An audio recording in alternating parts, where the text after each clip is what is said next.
Buenas tardes, jóvenes. Buenas tardes, profe. Ya sabrán, Raquel, Wendy, vamos a esperar un poquito que se conecten sus demás compañeros. Hay uno de sus compañeros que tiene un problema con su compu, entonces esperemos que lo logre solucionar. Y si no, pues ya, ahorita comenzamos. Profe, buenos días. Una pregunta, ¿me escucha? Sí, le escucho. Sí, Cari, dime. No, es que tenía yo problemas con mi audio, pero pensé que no se escuchaba. Gracias. No te preocupes, así para si en caso de que tengan problemas con el audio, podemos utilizar el chat, ¿eh? No, Gracias. gracias. Bueno, vamos a ver, parece que todavía no se han conectado los demás, pues ya nos empezamos. Pues Abraham, dejamos unos puntos que viéramos sobre los modelos de desarrollo económico, ¿sí? En relación a la estabilidad y su desarrollo. ¿Qué tenemos al respecto, Abraham, de acuerdo a su investigación? Pues hice unas diapositivas. Adelante, póngalas, puede ser. ¿Quieres suponer? Sí, preséntelas.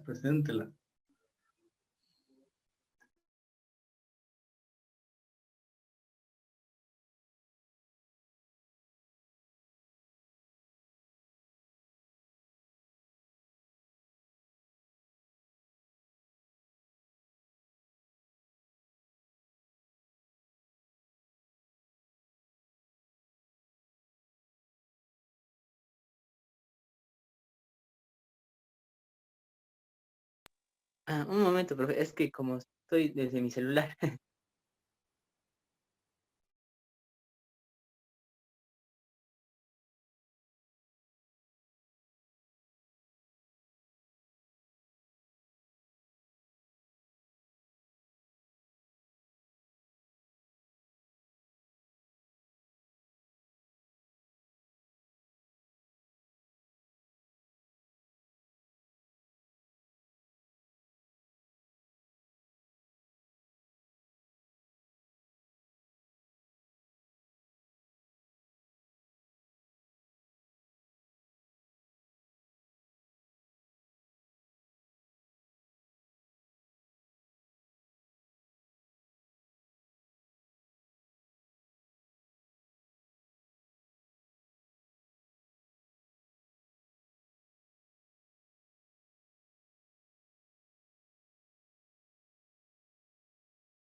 Bueno, por lo que tengo entendido, me tocó este punto, que es estabilidad y desarrollo económico de México.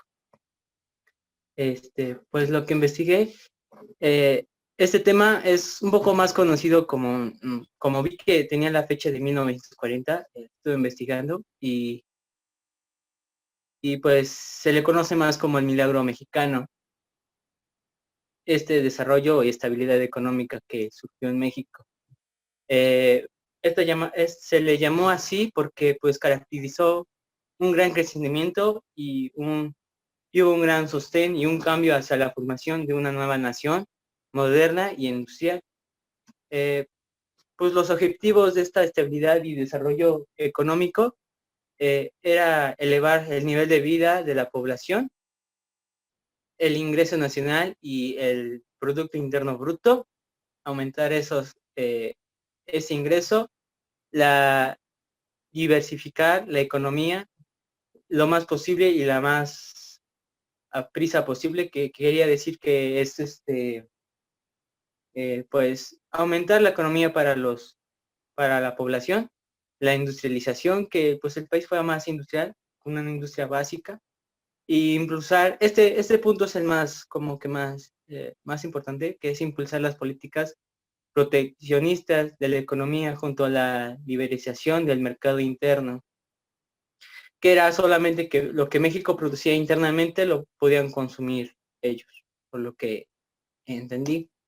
Pues el crecimiento, ¿cómo se dio? Pues se dio en lo que fue en la Segunda Guerra Mundial. Esto pues fue algo esencial para México porque pues le permitió caminar hacia este rumbo, a esta estabilidad y desarrollo económico. De lo que fue de 1940 a 1956, se da a México un periodo de crecimiento del sector privado. Eso quiere decir que son las industrias privadas.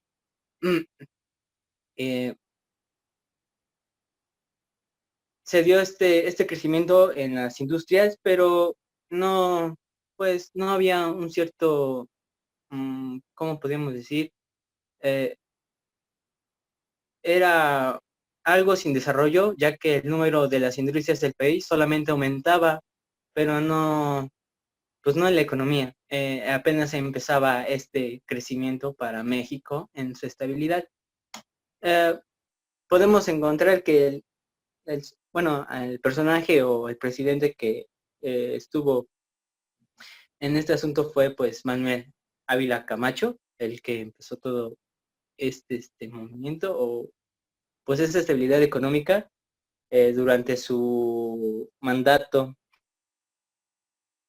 Se observó una notable estabilidad política y un crecimiento económico, ya que también, pues, lo que fue 1940 y 1945, las PIBs, o sea, el Producto Interno Bruto, creció a un ritmo del 73, perdón, del 7.3%.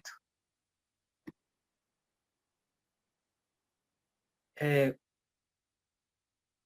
los registros presidenciales que se tiene de esto es que, pues, los que movieron todo esto fue, como ya había mencionado, Manuel Ávila Camacho y Miguel Alemán Valdés, que proporcionaron los medios para levantar el crecimiento económico y la consolidación del mercado interno y las indirecciones de México en la economía mundial.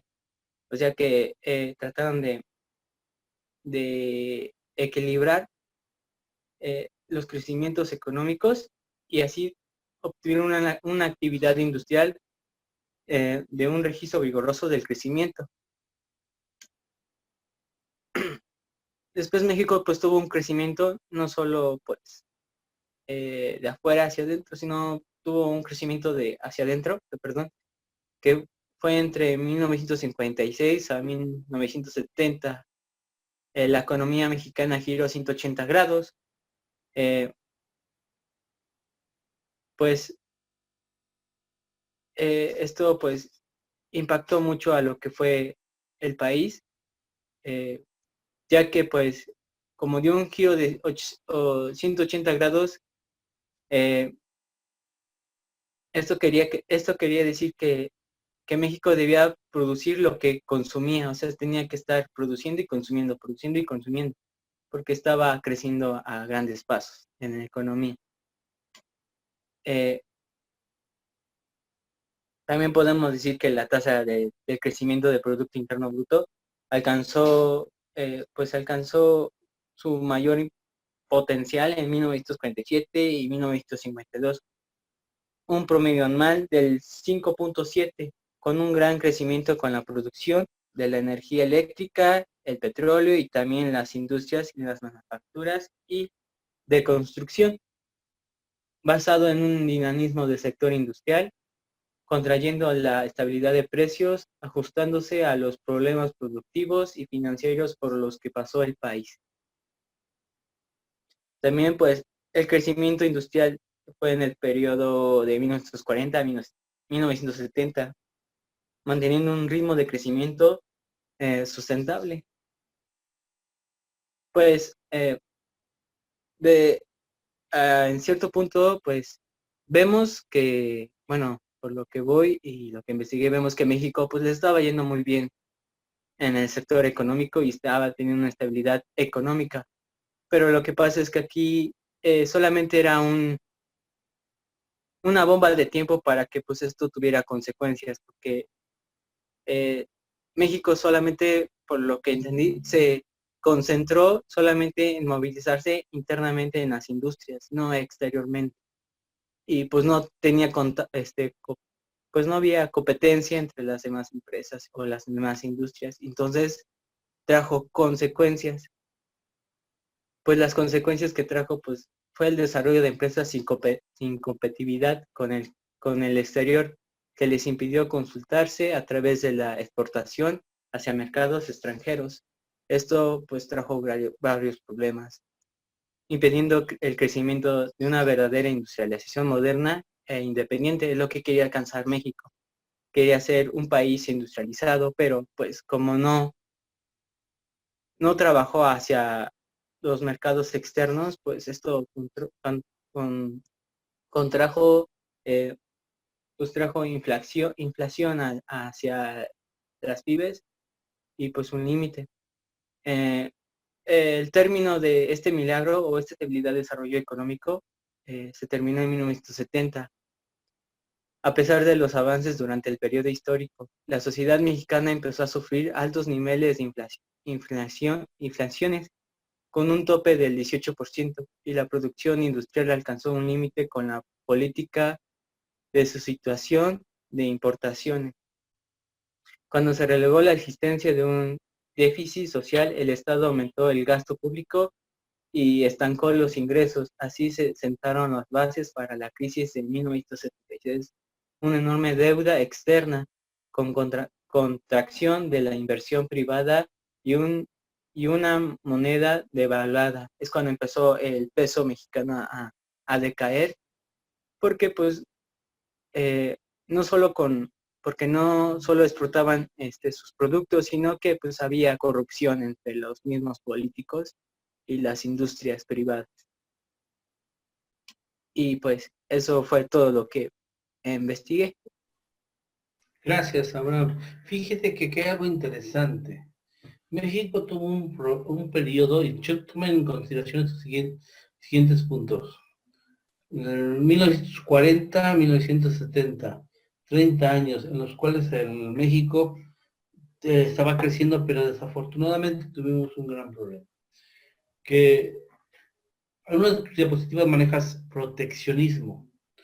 El proteccionismo es poner barreras a la entrada de productos provenientes del extranjero y al mismo tiempo tú como gobierno, a generar estas barreras económicas, generas que los otros países te pongan a ti también barreras económicas para que tus productos no puedan ingresar. Al dedicarse a las industrias exclusivamente para el consumo interno y nunca ver la otra posibilidad de irnos a las exportaciones, porque si hubiéramos generado exportaciones, hubiéramos desde ese momento hecho que el mexicano tuviera un mejor control de calidad. Es decir, las exportaciones que se mandan tienen que tener un control de calidad que exigen muchos gobiernos que permiten la entrada de esos productos a su comercio interior. Esto, si se hubiera hecho en esos momentos, hubiera permitido entonces que la economía mexicana se afianzara. Otra de las características que revisen, chicos, y analícenlo si quieren ustedes ver, es que en este periodo, hasta 1970, las monedas acuñadas en México estaban siendo utilizadas por metales de plata y cobre. Es decir, se estaban acuñando en base a la plata y al cobre. Por eso, si ustedes gustan ver, hay monedas del peso mexicano que están hechas en plata. Y esto es importante porque le das solidez a una moneda, porque una moneda cuando está hecho en un material de esta naturaleza, realmente su moneda vale el peso que lo contempla, ¿sí? Y cuando tú empiezas a cambiar la moneda en cuanto a su composición y utilizas materiales como el zinc y otros, vives con otro problema muy importante. ¿Cuál es el problema? Que estás desvalorando tu moneda. ¿Y por qué desvaloras tu moneda? Por una sencilla razón, por la crisis de la devaluación. De esa naturaleza se genera este fenómeno. Ahí, de acuerdo a la expresión, vistes cuál era la finalidad de la devaluación en México. Y desafortunadamente tuvimos esta devaluación y nos repercutió económicamente en una desaceleración y una inflación que tuvimos y que al fin y al cabo terminamos todos por pagar. Desafortunadamente, malas políticas en su momento no fueron las más idóneas que nos hayan permitido a nosotros en determinado momento poder llevar a cabo, ¿sí?, un crecimiento económico como hubiésemos deseado. Porque después de la Segunda Guerra Mundial muchas economías fueron al crecimiento y tendieron a esa situación. Caso particular de los mexicanos no sucedió. Desafortunadamente no fue en estos términos. Y hoy pues, nos ha afectado de cierta manera. Ok, Abraham, gracias.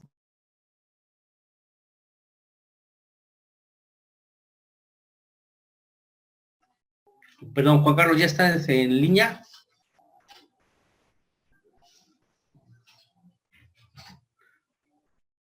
Perdón, estuve hablando, parece ser que no me escucharon, ¿verdad? No, profe. Bueno, dentro de la exposición no. No, ahorita de terminar la exposición sí hablé y sí se escuchó lo que les comenté. Sí, Sí, profe, sí lo Ok, escucho. perfecto. Sí, profe. Es que como se me activó aquí el que se está silenciado el micrófono, entonces por eso pensé. Bueno, Juan Carlos, ¿estamos listos? Usted me indica. Si no, vemos a otra persona, como usted me indique. No es necesario si hizo diapositivas, adelante. Si no hizo diapositivas, tampoco. ¿Eh? A ver.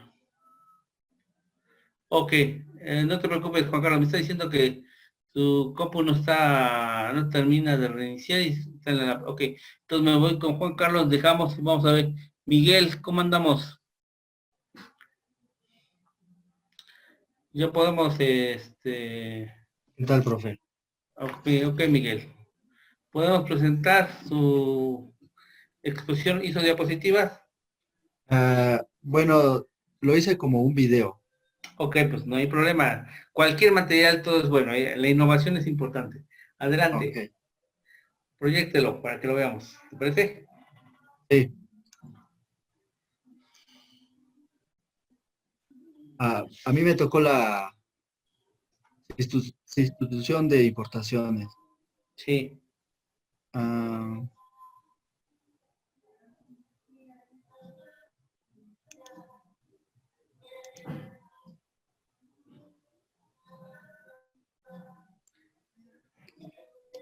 ¿qué es? Es una estrategia de industrialización donde se cambiaban los productos importados por productos elaborados por el país. Ujú.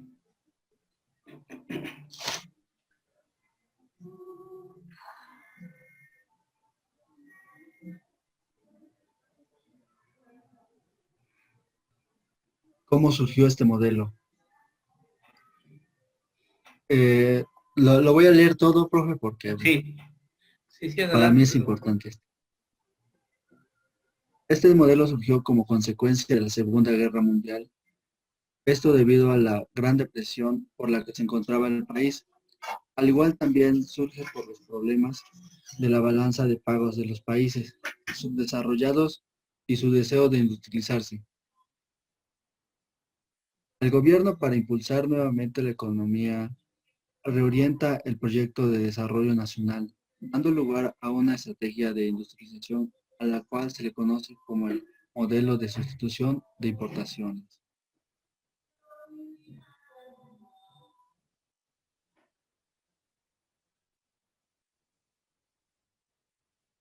El objetivo principal era convertir la actividad industrial en el eje del desarrollo económico y de la acumulación del capital.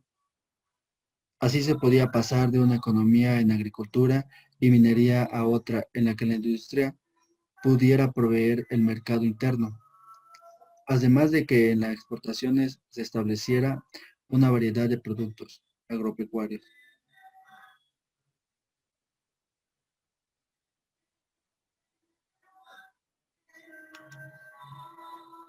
¿Qué es lo que se logró en este modelo?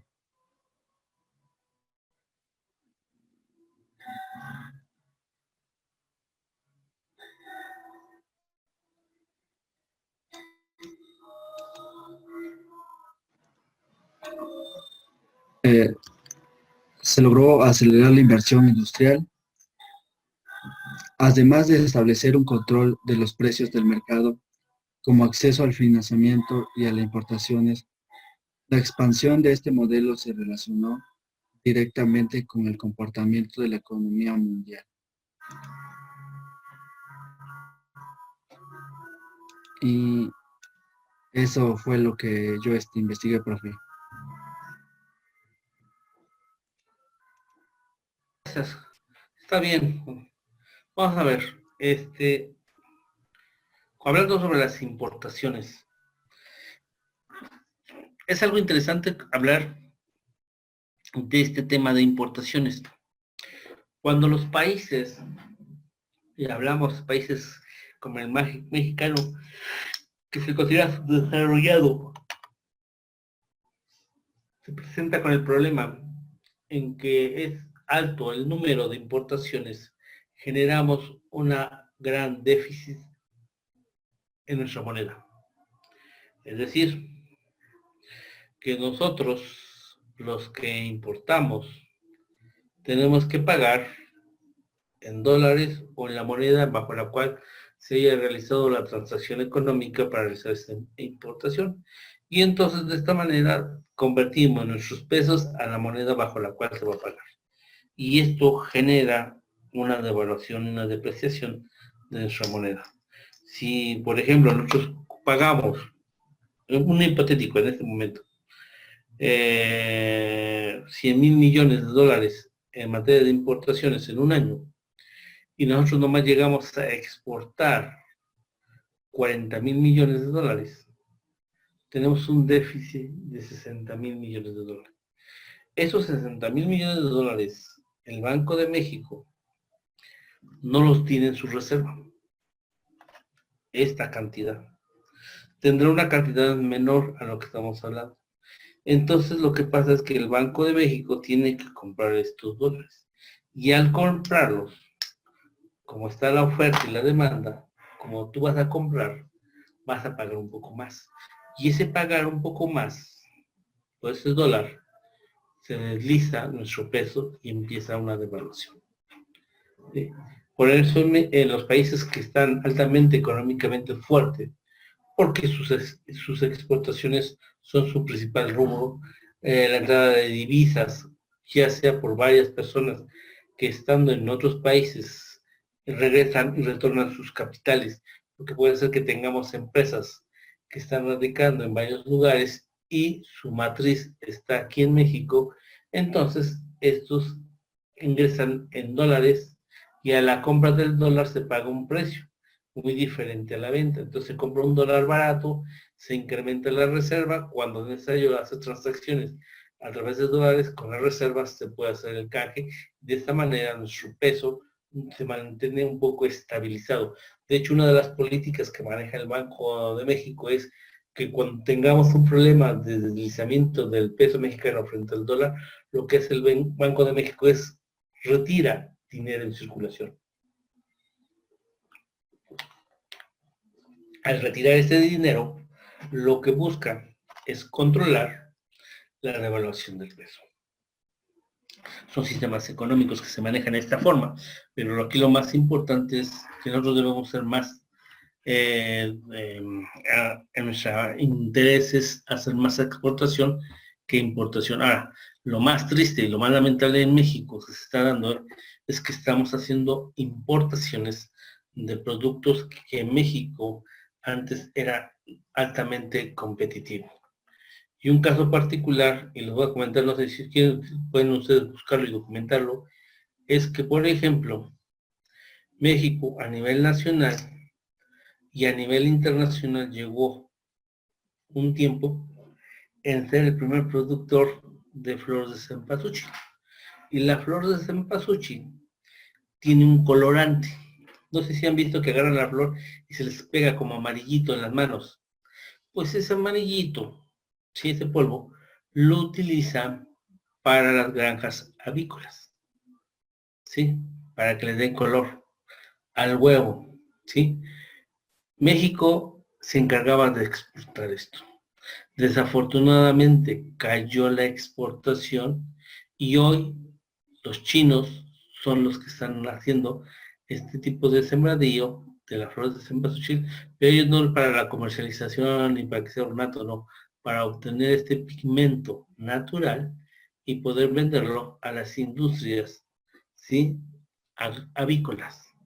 Entonces, como se dan cuenta, México ha perdido gran parte de negocios de importación por no haber dado un adecuado avance en el desarrollo tecnológico y ser más competitivo. Bueno, esa es parte de lo que tenemos nosotros que ver en cuanto a la sustitución de importaciones. Uno de lo que estamos hoy importando es granos, semillas, y no deberíamos hacerlo. México, años atrás, era un gran productor en cuanto a las semillas del maíz. Y hoy México ya no lo es. El gran problema es que nosotros al utilizar el maíz transgénico hicimos, de cierta manera, una eliminación al maíz nativo. Es decir, teníamos otros maíces que eran originarios de la región y que se adaptaban a los tipos, climas y todo lo demás y eran susceptibles a varios parásitos que se habían en el medio ambiente. Eran resistentes y aún así se producía maíz. Cuando empezamos a manejar maíces híbridos y esos maíces híbridos que vinieron con una finalidad de poder reducir el tiempo de producción en la cosecha del maíz, porque hay lugares donde se siembra en enero y se cultiva en diciembre. Con este maíz híbrido hay algunos que se le manejan 3 meses o 4 meses. Ya está el producto. Generó que este maíz se produjera, pero al mismo tiempo generó que la semilla no fuera resistente a los parásitos que ya existían en la región y se empezaba con lo que llamamos nosotros a picar el maíz. Se le salía una palomita y de esa manera hacía que el producto ya no rindiera y no fuera susceptible en el mercado. Aparte de que se utilizó para producir este tipo de semilla de maíz híbrido, fue necesario utilizar una gran cantidad de fertilizantes.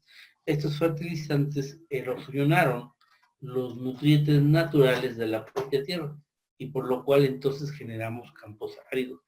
Esto repercute de manera muy general en que nosotros mexicanos hoy en día no podamos producir, por lo menos para el consumo interno, nuestro maíz nativo.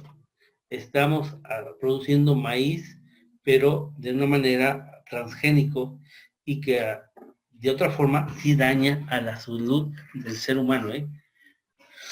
Hablando de transgénicos, hay que ver la industria, estos, ¿cómo se llaman? Monsantos, ¿sí? Que tienen demandas en Estados Unidos por esta situación de este tipo de semilla. Pero bueno, ahí está. Habría que revisarlo. Bueno, entonces voy con Omar, desarrollo estabilizador. ¿Estamos listos, Omar? Sí, profe, buenas tardes. Buenas tardes, Omar.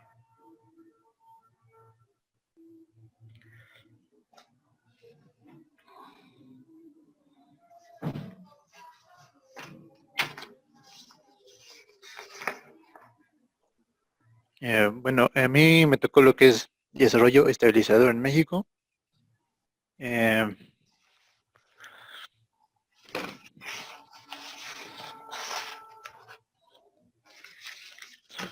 El desarrollo estabilizador o milagro mexicano, como también se le conoce, fue un modelo económico utilizado de 1940 a 1970.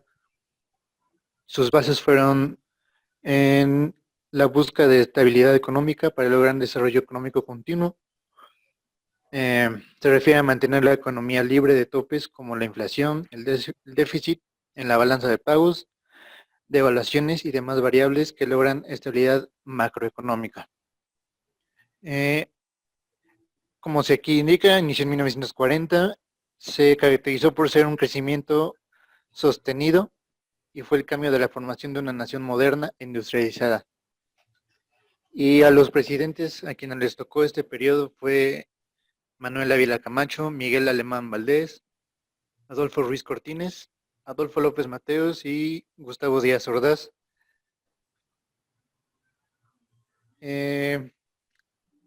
La Segunda Guerra Mundial de 1946, las exportaciones de Estados Unidos hacia México aumentaron considerablemente, teniendo como resultado un saldo desfavorable para el Banco de México y sus divisas, generando un proceso de inflación. El gobierno de Miguel Alemán buscó combatir la inflación mediante el incremento de la producción agrícola e industrial a través de la sustitución de importaciones y su modelo económico basado en poner limitaciones a las importaciones y crear facilidades a la producción y venta de mercancía nacional. Sus principales objetivos de estos fueron elevar el nivel de vida de la población, sobre todo en los campesinos, en la zona agrícola, continuar aumentando el ingreso nacional, acelerar el proceso de diversificación en actividades productivas en la economía, avanzar en el proceso de industrialización, logrando un desarrollo regional más equilibrado. Algunas medidas que México optó durante este periodo fueron la devaluación del dólar, que estaba en 12.50, aumentaron los créditos en el sector privado mediante la financiación de bancos, y por último, se llevan a cabo políticas de mexicanización que demandaban a la no inversión extranjera. Y como conclusión, este tipo de modelo es la continuación de una política proteccionista y de gran intervención del Estado como agente económico en la promoción del sector industrial. En resumen, la estrategia, es decir, la dirección y metas de política, se orientaron a atacar la brecha del ahorro inversión, y se aceptó como dada la brecha comercial, apoyándose en el capital extranjero para financiar dicho equilibrio. El crecimiento sostenido durante este periodo costó generar condiciones para los años subsecuentes, y el desarrollo fue un movimiento ciudadano en el cual se desarrollaron grandes tasas de interés a varios avances en producción. Y es lo que investigué, profe. Gracias, muy amable de tu parte, Omar. Si se dan cuenta, con tus conclusiones, que es la parte más interesante de esta razón, fíjate, una política proteccionista. Estas políticas proteccionistas, ¿cómo se podría decir? Afectan el desarrollo económico de cualquier economía, de cualquier estado, ¿sí? No permite la libertad del mercado. Chequen y ya veamos un poco la historia de China. China se cerró al mundo, ¿sí? Tenía una economía proteccionista. En el momento en que el pueblo chino, su gobierno, se abre y ya quita esta política proteccionista y se abre a la libertad de mercados, hoy en día en China, ustedes revisan, jóvenes, es la segunda economía más fuerte del mundo y que probablemente en pocos años, sí estaríamos hablando de que va a desplazar a los Estados Unidos. ¿Sí? Esto va a generar un gran e importante cambio. En México, decretar este tipo de políticas no permite su crecimiento. Yo les pregunto, si hacemos un análisis comparativo, quiero que me hagan su punto de vista. De acuerdo a las políticas económicas que se están manejando con el actual gobierno en México, ¿qué tipo de política creen que tengamos?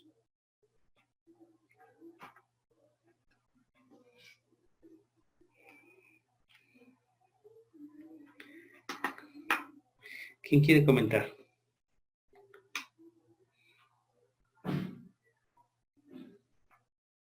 Porque ya vimos que aquí crear una política proteccionista no ayudó, no salvó, no permitió el crecimiento de México. Entonces la pregunta es, ¿qué tipo de economía en México se está viviendo actualmente? De acuerdo a lo que hemos estado viendo en los medios de comunicación.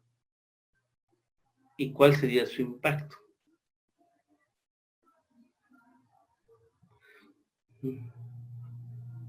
El modelo neoliberal. Fíjate que ahorita estamos hablando del modelo neoliberal, sí, pero acuérdense que el modelo neoliberal tiene dos características. Yo les digo de esta manera. Si bien es cierto que los estados hay ciertos bienes, productos y servicios que no lo puede realizar el estado porque carece de los recursos económicos, entonces opta por dárselo algo a la iniciativa privada.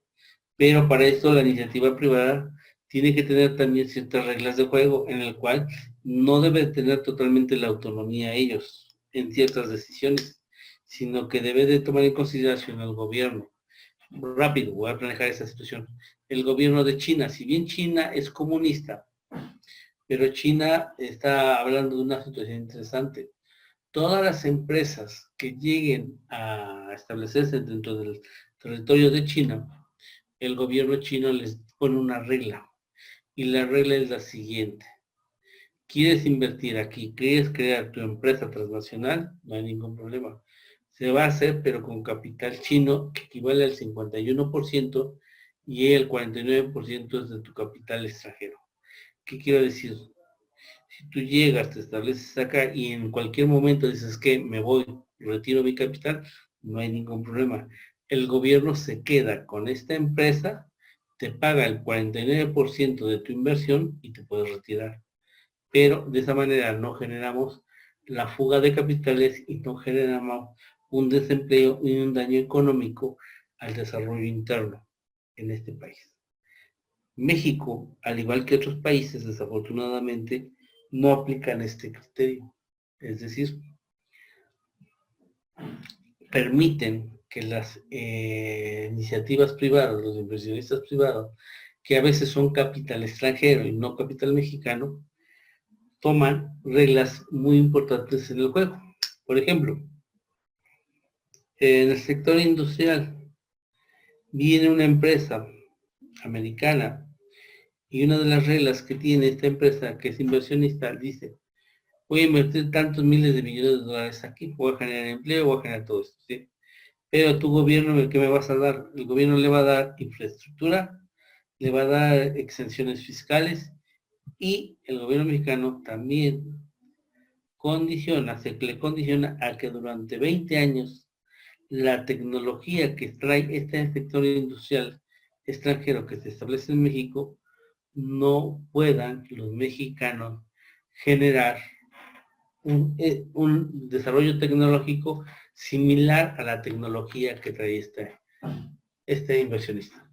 Hay un proteccionismo en el desarrollo tecnológico.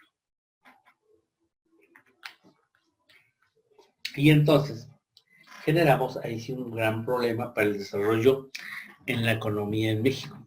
Lo normal recomendable en estos casos es que también el gobierno deba propiciar el desarrollo y la fomentación de que mexicanos inviertan en la generación de nuevas empresas y hagan un beneficio a través de la derrama de que estos productos van a ser, y es posible, su exportación. Si hacemos un mayor número de exportación, vamos a tener ingresos, divisas, y esto nos va a permitir tener una economía lo más sostenible posible. Esta es la parte que nosotros debemos tomar en consideración y nunca perder de vista. Ok, gracias. Voy entonces con Raquel, con Cari. Voy con Cari. Desarrollo compartido. Sí, profe.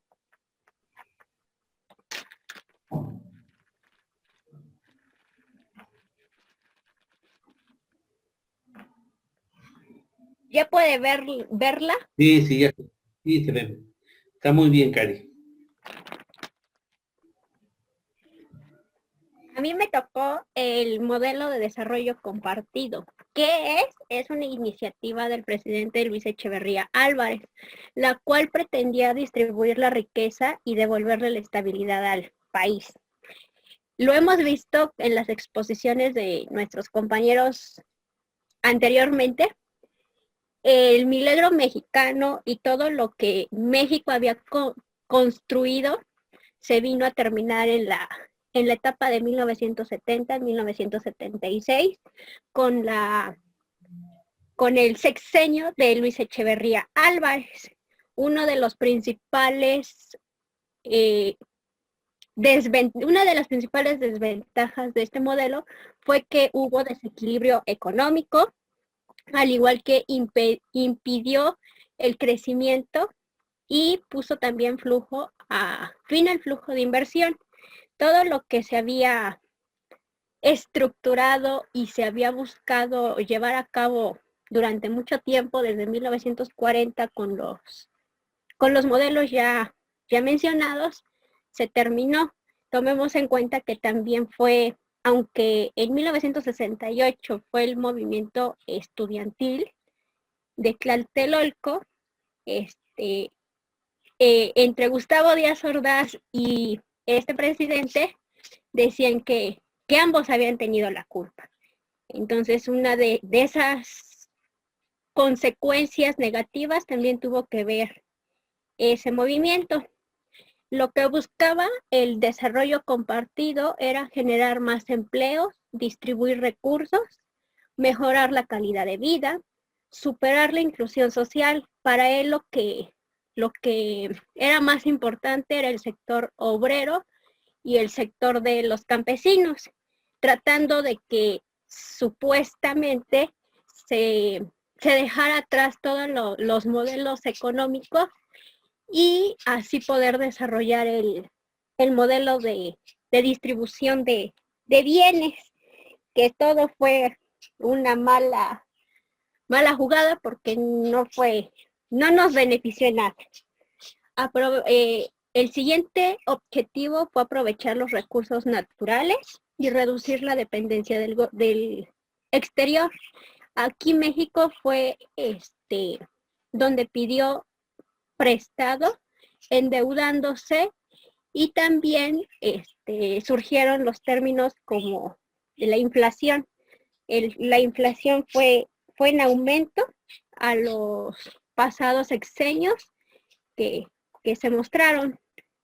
De aquí tenemos una inversión extranjera que era cuando inició el mandato de Porfirio Díaz. Él buscaba una inversión extranjera, un sistema capitalista y crecimiento económico, así como las comunicaciones. Todo eso se fue terminando. México iba a producir lo que consumía y iba a lograr una estabilidad económica con el modelo de estabilidad económica. Es el fin del milagro mexicano, el desarrollo compartido, pidieron prestado, hubo un exceso de gastos, endeudamiento del país y por ende un desempleo e inflación en alto nivel. Y ya es todo lo que investigué. Gracias, Cari. Gracias, Cari. Fíjese que aquí está algo interesante lo que nos acaba de decir su compañera. Con este modelo de desarrollo compartido. Tal vez, y vamos a explicarlo, en la teoría suena muy práctico. Y eso hay que verlo. Una cosa es la teoría y otra es la realidad. ¿Por qué hablamos de la realidad? Hay muchos modelos económicos que en teoría se plantean muy interesantes, pero al aplicarlo o al llevarlo a un escenario real, muchas veces no funciona como nosotros habíamos pensado o habíamos considerado. ¿Por qué? Tenemos que tomar en consideración muchos aspectos. Los factores sociales, económicos, culturales que tiene este Estado. ¿Sí? Un caso particular, por ejemplo, hoy en día en todos los mercados internacionales juega un papel importante la política de Estado.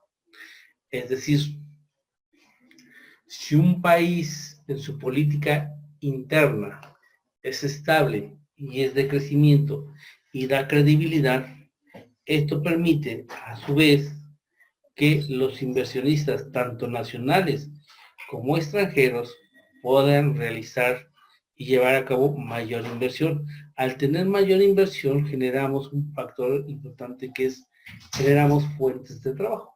Al generar fuentes de trabajo, esto es un círculo en el cual se ven beneficiados muchos sectores importantes.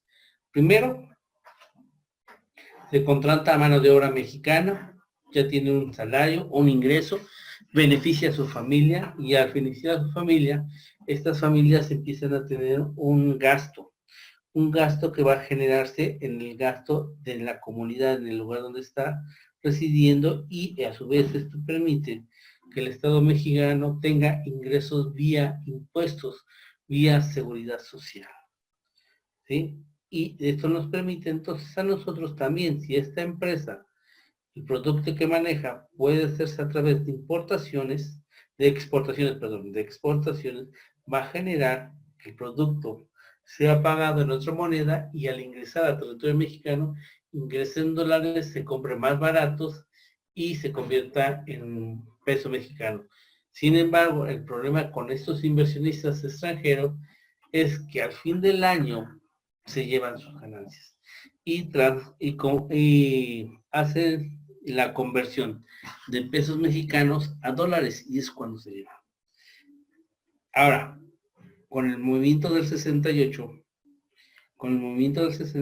trajo como consecuencia una inestabilidad política y una inseguridad para los inversionistas. ¿Por qué? Porque este movimiento repercutió a nivel internacional. Cómo el Estado tomó decisiones de esta naturaleza sin importar el respeto, la vida de cuántos miles de mexicanos, ¿sí?, fallecieron en este movimiento.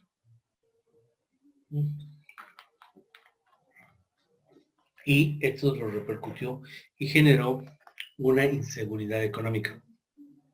Es lo que recientemente esta calificadora UDI, ¿sí?, ha establecido que México no tiene un crecimiento económico, es más, vamos a tener una caída muy seria, y lo cual ha establecido que el gobierno mexicano, en sus documentos de valor que se comercializan a nivel internacional, hayan perdido credibilidad.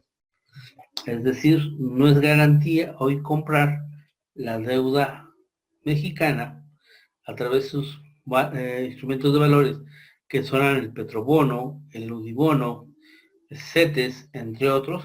¿Por qué? Porque su rentabilidad o su pago no es el más aceptable en estos momentos. Y de esta manera el gobierno mexicano no se puede financiar. Ahora, ¿qué va a pasar? ¿Qué pasa con los endeudamientos? Los endeudamientos tienen como una finalidad aplicarlos para poder desarrollar un crecimiento. En esta época y en este momento, este endeudamiento que realizaron realmente no se aplicó para desarrollar este tipo de modelo compartido. Al no desarrollarse, el dinero se gastó, el recurso no se ejerció como debería de haber sido, un ejercicio indebido, y generó una deuda. La deuda que actualmente tenemos y estamos pagando muchos mexicanos. Esa es la problemática de este tipo de sistemas que tenemos. Crecimiento acelerado. Selena, ¿estamos lista? Sí nos da tiempo todavía. Sí, profe. Adelante.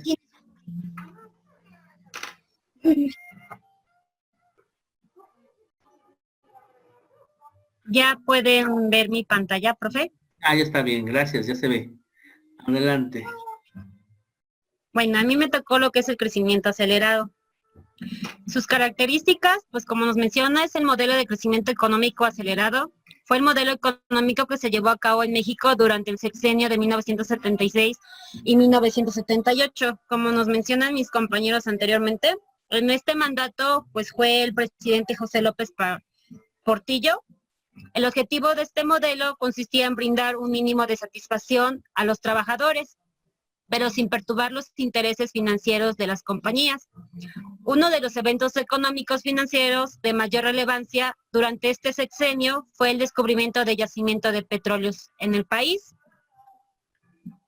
Hubo unos antecedentes que fue en noviembre de 1973. La Organización de Países Exportadores de Petróleo reaccionó aumentando drásticamente los precios del petróleo por el recalentamiento de la economía mundial en aquellos momentos. Este aumento de los precios tuvo efectos devastadores en la economía mundial, que fue el segundo semestre de 1974. Tenemos unas ventajas que nos dio el segmento de la población que tenía acceso a servicios médicos, llegó a 85%, cuando en 1976 era del solo 60%. El gobierno aplicó el impuesto al valor agregado y creó importantes instrumentos de política. Además, se crearon diferentes organismos. Uno de ellos tenemos algunos ejemplos, que son el Consejo Nacional para la Cultura y Recreación entre los Trabajadores. Otro de ellos fue el Instituto del Fondo Nacional para el Consumo de los Trabajadores y el Sistema Alimentario Mexicano.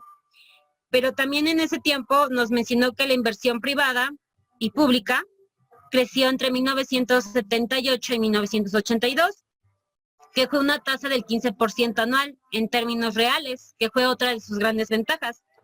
Pero también nos menciona unas desventajas, que hubo un incremento de la deuda externa y evaluación de la moneda mexicana. El déficit financiero del sector público en relación al PIB ascendió del 6.7% en 1977 a 14.8% en 1981. La política industrial del gobierno mexicano no consiguió promover una clase empresarial que compensara la importancia de bienes de capital. También nos menciona que las empresas se dedicaban a fabricar productos de consumo inmediato, subsidiados por el Estado, con un precio elevado y de mala calidad, sin entender temas esenciales como el perfeccionamiento tecnológico y científico. También nos menciona sobre la caída de los ingresos petroleros, que condujo a un déficit en 1981 del 14.7% y en 1982 de 17.6%. Nos menciona que, por otro lado, la deuda pública externa se desbocó de 4.300 millones de dólares en 1970 a 58.900 millones en 1982, que esa fueron una de sus desventajas. También nos menciona la caída del modelo, que el progreso aparente se vino abajo con la disminución imprevista del precio internacional del petróleo, debido a una sobreoferta de los países conductores y un ahorro energético de las naciones consumidoras. Este desplomo en el precio a finales de 1981 tuvo un efecto negativo bastante serio en las finanzas públicas, debido a que se asumió erróneamente en el precio que se mantendría alto. Y pues esto sería todo, profe.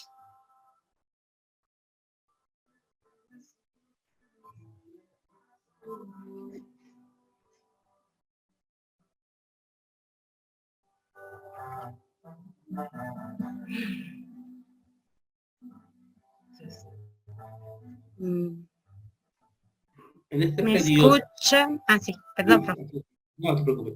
En este periodo, hablamos de José López Portillo. En este periodo él le tocó una época de bonanza, llamémoslo así, porque él encuentra el nacimiento petrolero. En este momento el petróleo hay un aumento en el precio. Era el momento oportuno para lo que se tiene que hacer en muchas economías. Si tienes un excedente de un ingreso que no tenías contemplado, paga tus deudas. Teníamos una deuda por 5.000 millones de dólares, que era no muy alto, y si se dan cuenta, cuando terminamos se elevó casi a 158.000 millones de dólares. Entonces, ¿qué tanto se creció la deuda? Fue exagerado, ¿sí? Esta situación repercutió muy seriamente en las cuestiones económicos del pueblo mexicano. Otra de las características que les había dicho anteriormente, desafortunadamente el mexicano generó un producto de consumo interno, pero este producto de consumo interno no fue competitivo, no teníamos lo que nos llamamos nosotros el famoso control de calidad. Este es el gran problema en muchos productos mexicanos que no pueden posicionarse como materias de exportación por esa razón, por no tener un control de calidad, y en otros casos, en algunos alimentos, por no ser alimentos altamente orgánicos siempre. Ahora, otras cosas que usted mencionó también es que no hubo un desarrollo tecnológico, y hasta la actual fecha no hay un desarrollo tecnológico. Si ustedes miran, van a encontrar, si alguno de ustedes ha tenido la oportunidad de viajar hacia el interior de la República, en algunos municipios de Puebla, y van a encontrar que todavía se sigue arando los campos, es el término correcto, arando los campos, con tirado de animales. Un sistema de producción de la tierra del siglo XIV, XII, XIII, y los grandes países industrializados, ellos utilizan la tecnología, donde hay una maquinaria que ella se encarga de cortar por ejemplo, hablando de maíz, la milpa, procesar el maíz, sacarlo y todo lo demás, y donde, por ejemplo, en una forma tradicional pueden recolectar en el día 10 hectáreas de este producto, mientras que en la recolección manual, 1 hectárea de maíz lo puedes recolectar en un día con la utilización de por lo menos 20 manos de obra, 20 trabajadores. Estos 20 trabajadores, ¿cuánto te genera en el pago de ellos, su alimentación, su transporte? Y ahora, ¿qué tipo de cantidad de grano de maíz vas a obtener con esta recolecta, ¿sí?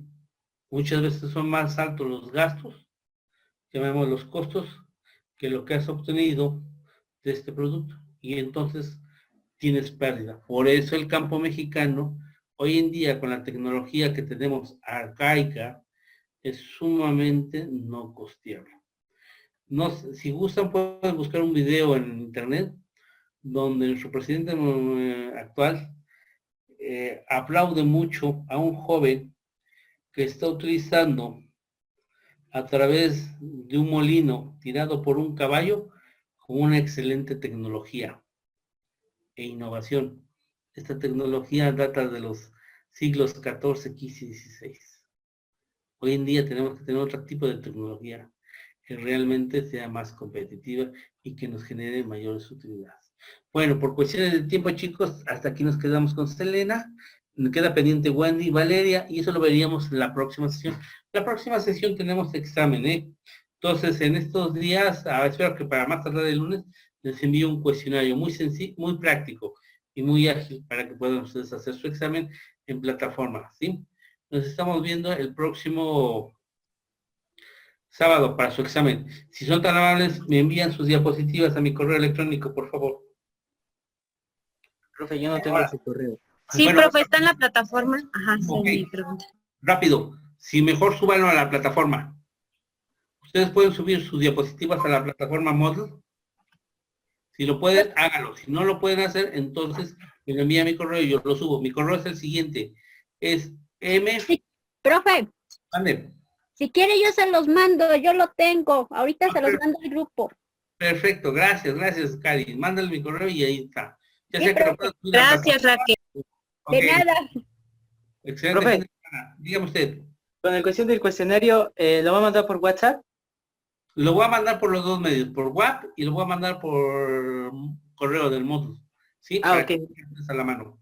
¿Sale? Gracias. Estamos viendo. Excelente fin de semana. Gracias, profe. Hasta luego. Hasta luego, hasta luego. Gracias, profe, igualmente. Nos vemos, hasta luego.